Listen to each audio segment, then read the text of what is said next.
നമസ്കാരം, മലയാളി വാർത്തയിലേക്ക് സ്വാഗതം. മുതിർന്ന നേതാക്കളായ PC ജോർജും തുഷാർ വെള്ളാപ്പള്ളിയും തമ്മിലുള്ള ഭിന്നത NDAക്ക് തലവേദനയാകുന്നു.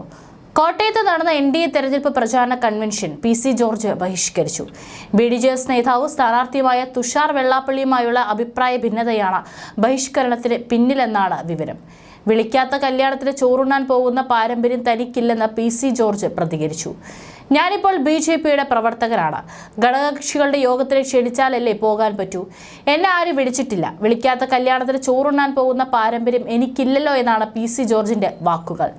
നേരത്തെ ഇരു കൂട്ടരും രമ്യമായി പോകണമെന്നും പരസ്യ പ്രതികരണങ്ങൾ പാടില്ലെന്നും BJP സംസ്ഥാന അധ്യക്ഷൻ K സുരേന്ദ്രൻ നിർദ്ദേശിച്ചിരുന്നു. പത്തനംതിട്ടയിൽ അനിൽ ആന്റണിയെ സ്ഥാനാർത്ഥിയായി പ്രഖ്യാപിച്ചതോടെ അതിനെതിരെ PC ജോർജ് രംഗത്ത് വന്നു. തുഷാറിന്റെ സ്ഥാനാർത്ഥിത്വത്തിന് പിന്നാലെ സ്മോൾ ബോയ് എന്ന വിശേഷണമാണ് PC നൽകിയത്. തുഷാറിന്റെ റോഡ് ഷോയിൽ നിന്നും PC വിട്ടുനിന്നിരുന്നു. ഇതിന് പിന്നാലെയാണ് ഞായറാഴ്ച K സുരേന്ദ്രൻ ഉൾപ്പെടെയുള്ള നേതാക്കൾ പങ്കെടുത്ത കൺവെൻഷനിൽ നിന്നും വിട്ടുനിന്നത്.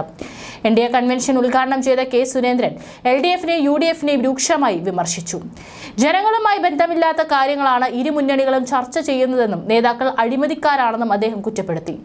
SNDP യോഗം ജനറൽ സെക്രട്ടറി വെള്ളാപ്പള്ളി നടേശനെ രൂക്ഷമായി വിമർശിച്ച് കഴിഞ്ഞ ദിവസവും രംഗത്ത് വന്നിരുന്നു. വെള്ളാപ്പള്ളിയെ പോലെ വൃത്തികെട്ട ഒരാൾ ലോകത്ത് ജനിച്ചിട്ടുണ്ടോ എന്നാണ് PC ജോർജ് ചോദിച്ചത്. റാസ്കൽ എന്ന് ആരെങ്കിലും വിളിച്ചാൽ എന്തോ ഒന്ന് വിളി കേട്ട് ഓടി വരുന്ന ആളാണെന്ന് ജോർജ് പറഞ്ഞു. യൂട്യൂബ് ചാനലിന് നൽകിയ അഭിമുഖത്തിലാണ് വെള്ളാപ്പള്ളിയെ PC ജോർജ് കടന്നാക്രമിച്ചത്. പിണറായി വിജയന്റെ ദൂതനാണെന്ന് വെള്ളാപ്പള്ളിയെ കുറിച്ച് പറയുന്നത്. മകൻ തുഷാർ BDJS ആണ്. അപ്പനും മകനും എന്ന ബന്ധമല്ലാതെ മറ്റൊരു ബന്ധവും ഇരുവരും തമ്മിലില്ല. കോട്ടയം ലോക്സഭാ സീറ്റിൽ തുഷാർ സ്ഥാനാർത്ഥിയാണ്. വെള്ളാപ്പള്ളി വിവരദോഷിയാണെന്ന് എല്ലാവർക്കും അറിയാം. പിണറായിക്ക് വേണ്ടി എന്ത് ഉള്ളത്തരവും കാണിക്കുമെന്നും PC ജോർജ് പറഞ്ഞു. ഒരാളുടെ ഔദാര്യം പറ്റി ജീവിക്കുന്നവനല്ല. എൻ്റെ രാഷ്ട്രീയം BJP ആണ്. തൻ്റെ വ്യക്തിത്വം ആരുടെയും വീട്ടിൽ പണയം വെച്ചിട്ടില്ലെന്നും ആരുടെയും കാല് പിടിക്കാൻ ഉദ്ദേശിക്കുന്നില്ലെന്നും PC ജോർജ് അഭിമുഖത്തിൽ വ്യക്തമാക്കിയിരുന്നു.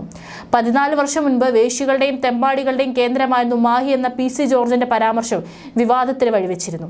കോഴിക്കോട് BJP സ്ഥാനാർത്ഥി MT രമേശിന്റെ തെരഞ്ഞെടുപ്പ് കൺവെൻഷൻ ഉദ്ഘാടനം ചെയ്യുമ്പോഴായിരുന്നു മാഹി വേശ്യകളുടെ കേന്ദ്രമായിരുന്നുവെന്നും ഗുണ്ടകളും റൗഡികളും തെമ്മാടികളും കൂത്താടിയിരുന്ന സ്ഥലമായിരുന്നുവെന്നും PC ജോർജ് പറഞ്ഞത്. ഇതിനെതിരെ കടുത്ത വിമർശനം ഉയർന്നതോടെ BJP പ്രാദേശിക ഘടകം ജോർജിനെ തള്ളി പറഞ്ഞിരുന്നു. പരാമർശത്തിൽ കേസെടുത്തതിന് പിന്നാലെ ഖേദപ്രകടനവുമായി ജോർജ് രംഗത്തെത്തി. മാഹി കൂടുതൽ സുന്ദരമായി എന്നത് മാത്രമാണ് താൻ ഉദ്ദേശിച്ചതെന്നും മറിച്ച് ആർക്കെങ്കിലും തോന്നുകയോ മാനസിക വിഷമം ഉണ്ടാക്കുകയോ ചെയ്തിട്ടുണ്ടെങ്കിൽ അതിൽ ഖേദം പ്രകടിപ്പിക്കുന്നുവെന്നാണ് ഫേസ്ബുക്കിൽ കുറിച്ചത്.